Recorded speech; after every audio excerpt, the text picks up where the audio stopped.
Sa Rugadan, mantang tulo ang lugadan sa magkasuhay na aksidente sa Camarines Sur asing Camarines Norte.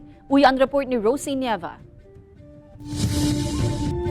Padagos ang pangapudan kan kapulisan sa mga motorista na likaya ng pagmamaneho urog na kung nakainom.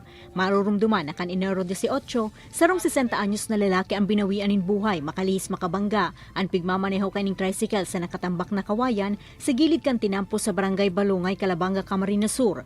Nagsaponin malalang tama sa payo ang biktima rason kan sa iyang pagkagadan. Mantang nagsapo manin minor injuries, ang kaibanan kaining saro pang lalaki. Ay po, liwat po nagpapagarumdum po sa indong Calabanga Municipal Police Station na pag naiiwasan tayong pag-iinom, lalong-lalo na po kita nagmamaneho kan sarong lunadan. Nangani pong naiiwasan tayong siring na mga pangyayari.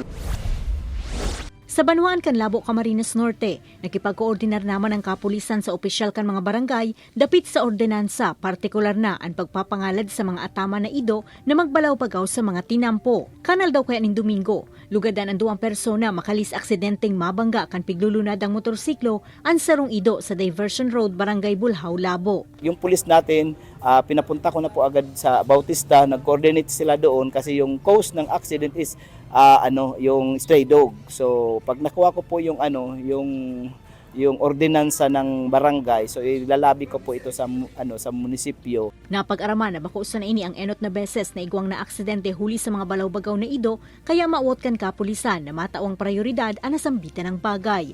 Ini si Rosie Nieva, Balitang Bicolanja.